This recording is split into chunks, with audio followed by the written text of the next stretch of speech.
Hello and welcome to Alternative at Radio Cardiff. We're actually here with Libertine and we have the head manager of the bar, the high-end cocktail bar that you'll see at the top of St Mary Street. And we're with Marius. How are you doing, buddy? You all right? Very good, thank you. How are you? Very good. And we're also with the ever-famous Tom Davis. Hiya, Marius. Good to have you on the show, mate. My pleasure to be here, to be honest. Brilliant. So you're representing Libertine Bar today and obviously working with Alternative Radio Cardiff, which is great news. We're going to find out a little bit about you, a little bit what it's like about running that bar, a few funny stories, and let's have some fun. So, Marius, I mean, what is your position within Libertine Bar?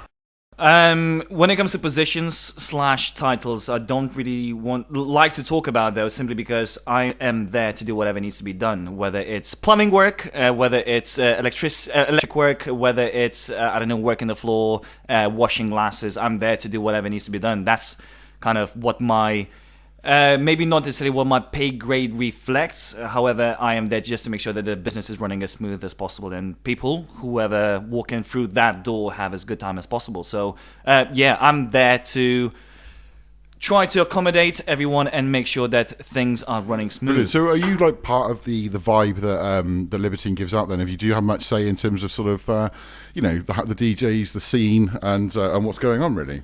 Well, when it comes to the vibe, I think a main thing about our business as such is, although, there are currently 3 Libertines, one in Shrewsbury, which was the first one to open up back in 2011, second one was Aberystwyth in 2015, which is when I started working for the company, and then obviously Cardiff. It was in Aberystwyth before Cardiff, was it?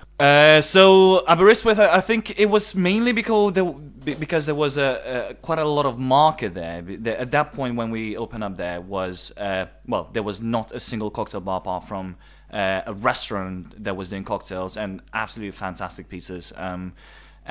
So I think directors of the company recognize that there's quite a bit of market for it and decide to open up a bar there. So do you tend to stay in the Cardiff location or do you kind of fling between the 3? I'm very much in Cardiff per se, although obviously, since I started working for the company in Aberystwyth, I was there 2015 until 2018 when I moved here to open this one up with a colleague / area manager, although he absolutely hates titles, just like I do. But then I've kind of had a little bit of a transition to try to move myself away from Aberystwyth, although I am still in kind of managerial group for it on WhatsApp. Got to put your hand in when you can, like. Exactly. So, whenever there's certain questions that need to be answered and a lot of people might not know the answers to those, I'm there being like, code for the router there is this and that and that and that and that.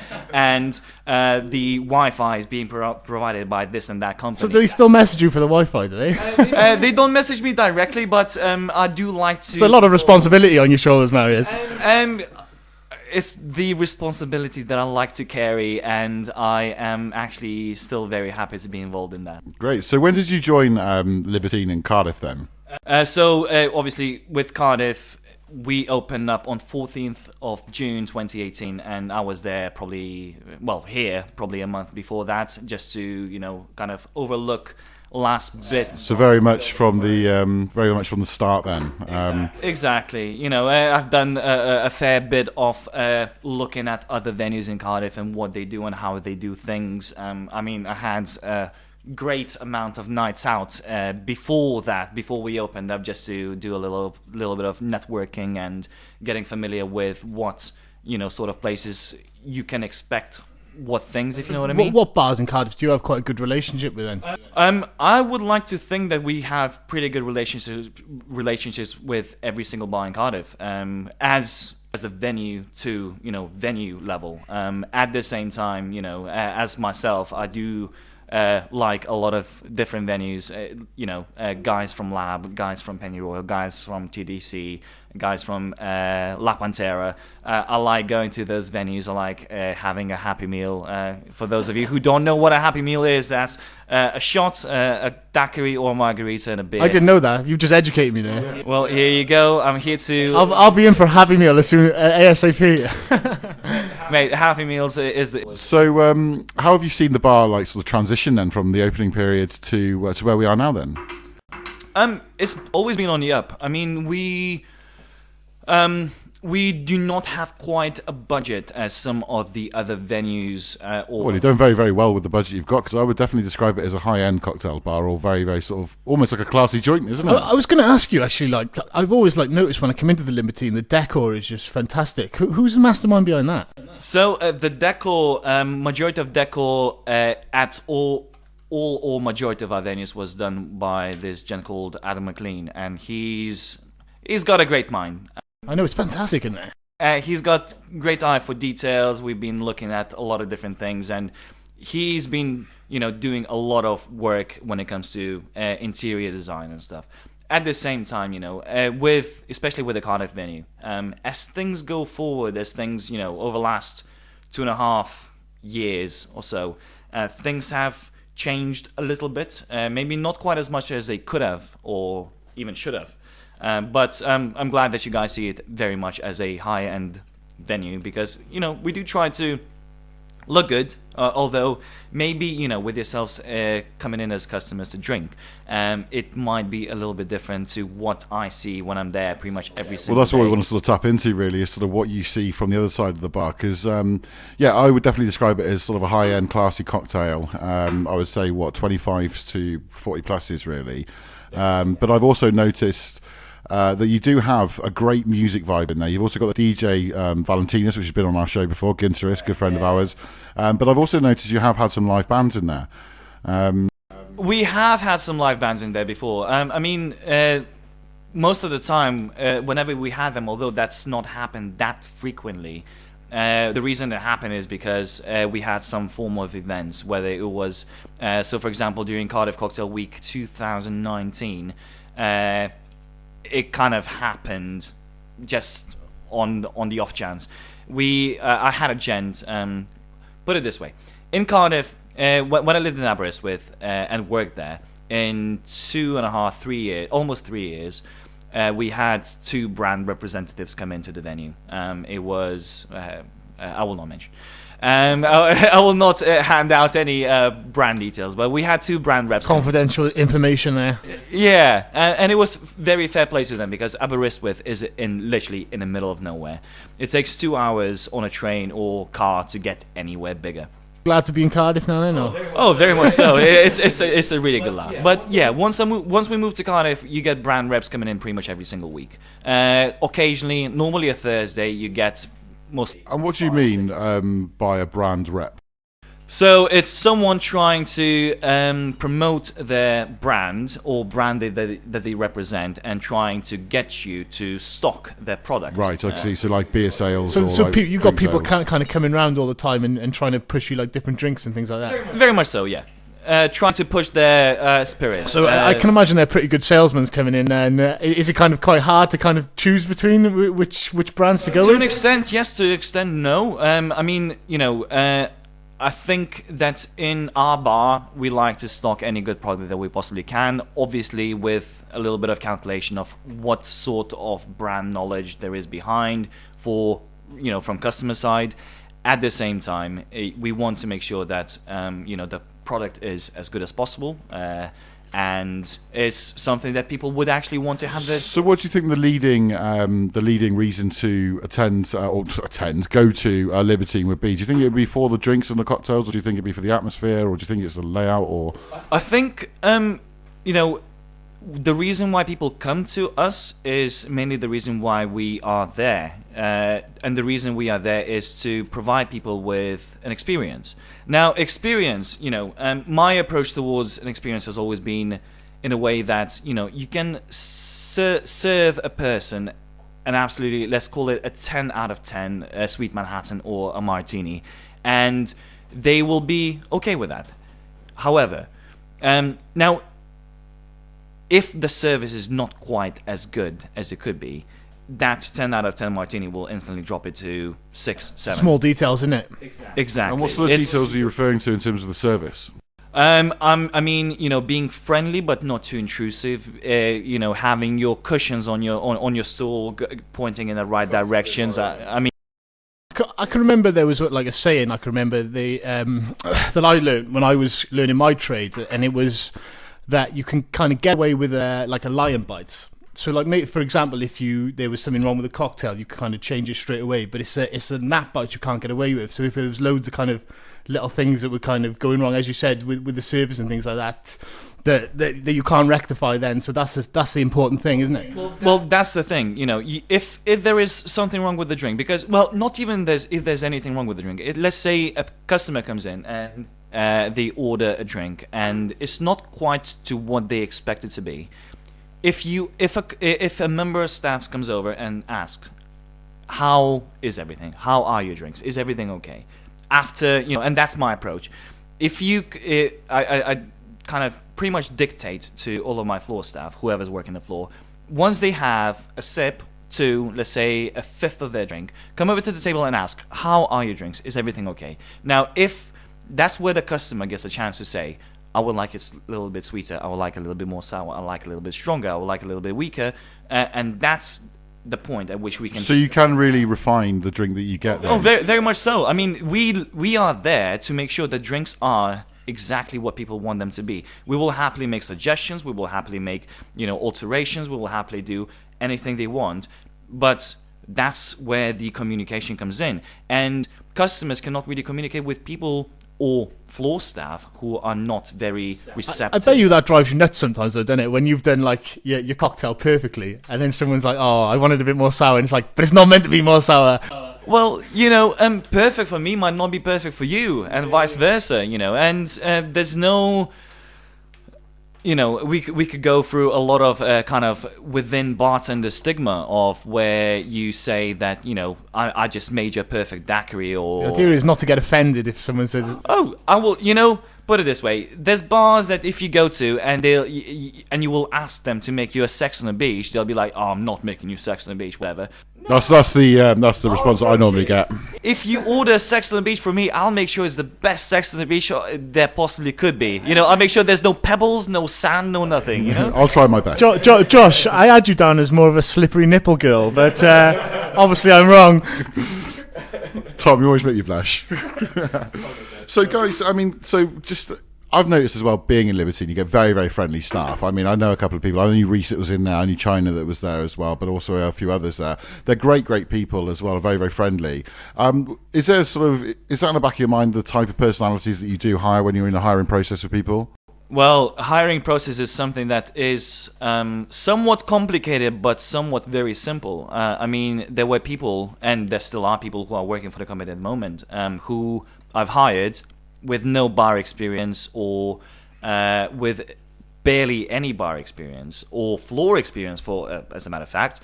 But they walked in, they said, not that they said the right things, but the way they approached the whole interview process, I was like, you got the personality for it.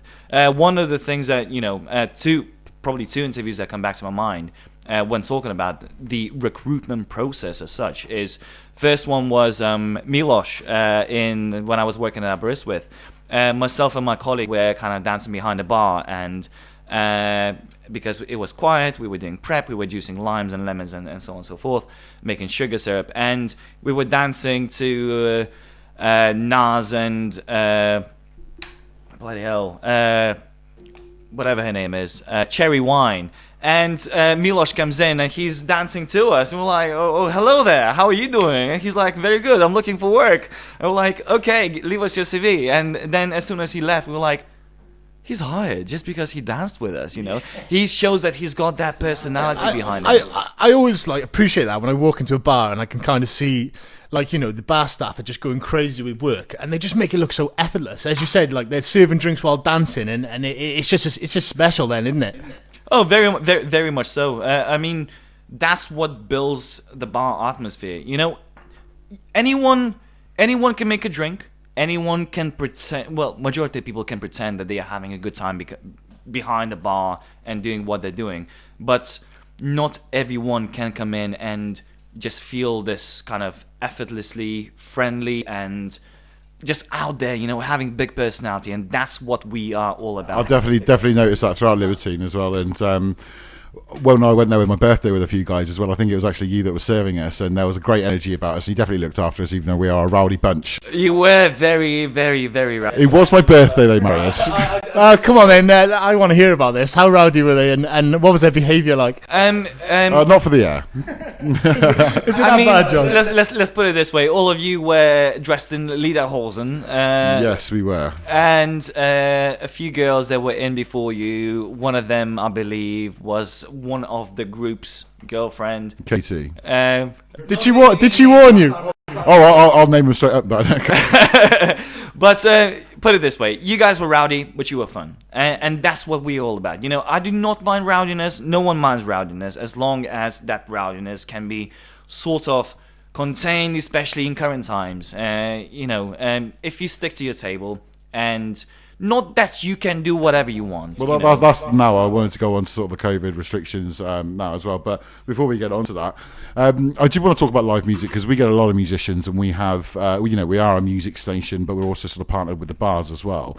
Is live music something that you would consider having more of after the restrictions are lifted going forward? Very much so. I think, one of the nights, what was it? It was let's call it the Campari bathroom party, because that was the night when we had jazz band upstairs and techno DJ G in our downstairs wash basin area, and that was okay, that very much came out of nowhere, and I was like, you know what, we can use that area as somewhat a little bit. It is a famous area, your bathroom area. I've seen many girls go in there and they're all taking pictures of themselves with the checkered floor and everything like that. It's more of a photo studio than it is a bathroom. Very much so, very much so. And it kind of, I like it, but to an extent it annoys me a little bit that is the area that is the most let's call it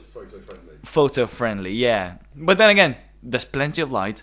There's a massive, huge-ass mirror. It blows my mind, though, some of the mentality behind. Like, I don't know if it's the girls, but mainly the girls. But I'm sure boys do it as well. Boys are just as bad. But they go to the toilet and then they take a picture. They're looking really glamorous, 10 out of 10 people, and then all of a sudden there's a bog in the background, and it's like, all right. Well, luckily enough, there's no bogs in the background because, there's definitely no bogs. There could be some hand wash basins. I will not call them sinks because that would be a bit of a disgrace. Oh, that's what I've been doing wrong then. Hand wash basin. Here we go. That's the word to use.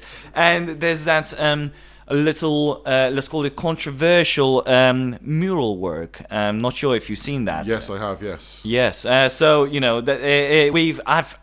had to talk to a lot of very strong personalities about that mural, and it's been rather interesting. I've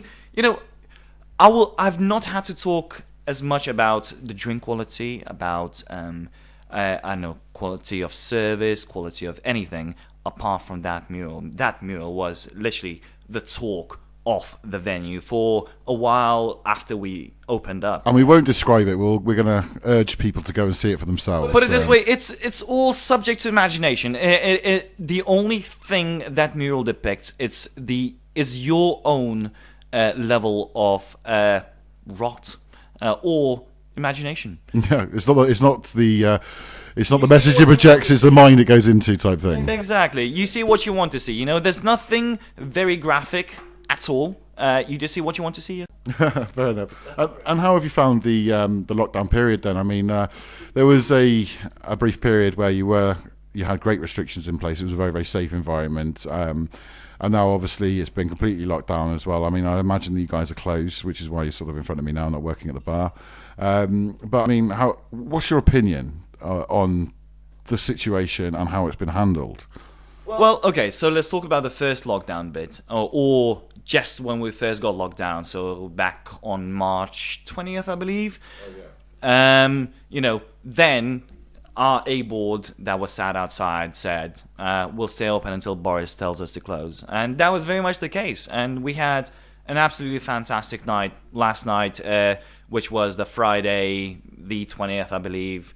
And we had a lot of people come down. Well, a lot of people, but then again, we were still able to kind of, separate everyone as much as we kind of felt the need there to be. and we had an absolutely fabulous time, and we had a couple of shots with our customers, and it was, and we played My Heart Will Go On by Celine Dion at the end of the night, and it was very, very highly emotional. Once we reopened, regardless of how long that took, I'm pretty positive I might have done a weekend or two before we reopened up in Cardiff, in Shrewsbury. That's where one of the other Libertines is. Before restrictions came fully into... Well, before Wales was allowed to reopen, I worked a couple of weekends in Shrewsbury, and it was pretty different to what I guess a lot of people would have expected it to be. And then after that, once we were allowed to reopen it back in Cardiff, we stuck to restrictions as much as possible. Not as much as possible, we stuck to restrictions. To an extent, probably more than a lot of other places did, and we still did really well. So, what that speaks to me is the fact that regardless of what we put in place, we are still building up on our business, and we are still spreading the word of what we are all about and what we do, and people love us for it. It must have been an amazing boost coming back after 3 months in lockdown and saying, like, we can still do this, we can still have the bar, and we can still be busy, and we can still work it no matter what. Well, it was, as a matter of fact, it was a little bit longer than that. It was borderline 5 months in lockdown, 4.5 or so, and it was phenomenal. Like, August was crazy. Like, that's not me even exaggerating. August was absolutely crazy. To an extent, I think it was because of Eat Out to Help Out, although we don't do any food, and because Eat Out to Help Out did not really apply to any of the alcohol/wet-led venues. It did not really affect us regarding our take, but we were busy throughout. Obviously, there was quite a decline in September. Then, obviously, the fire break came through.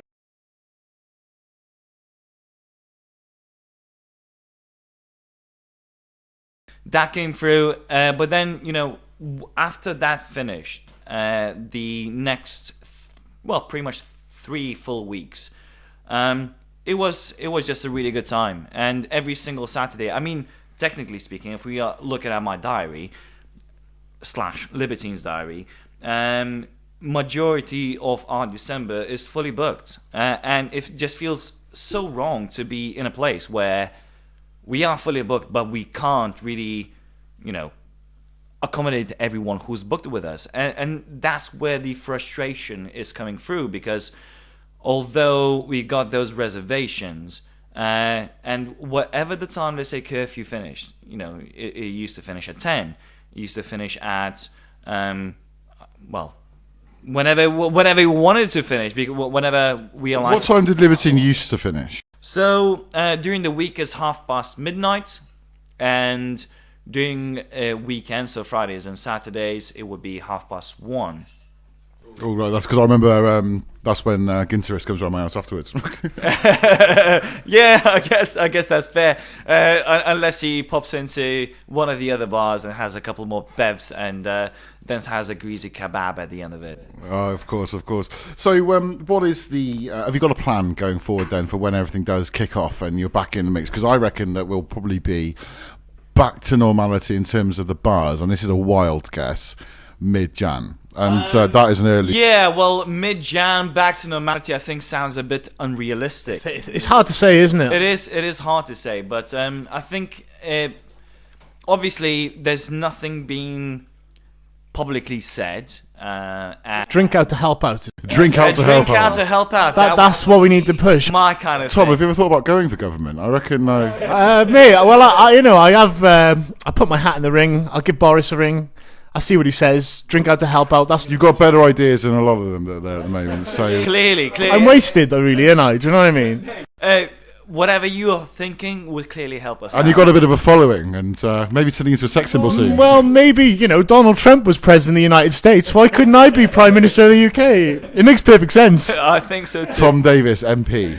Yes, drink out to help out. Yeah, there'll be none of this lockdown bollocks, I tell you that for sure. Perfect. So, Marius, I think we're going to wrap things up now. But like the future does hold a lot for Alternative Radio Cardiff and Libertine, and you're going to work with us in the future maybe and stick with us. 100%, guys. I mean,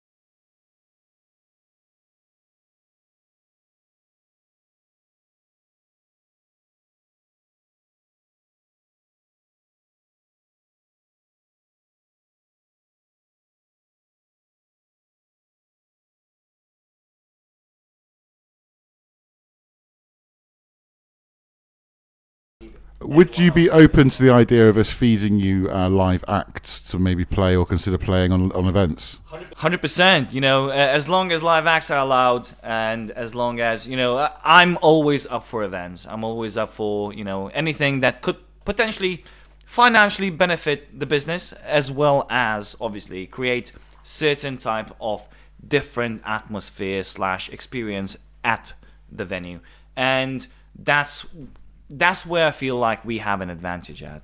We are very fluid. Well, there's a lot of space in there as well, isn't there, in Libertine? There's a hell lot of space.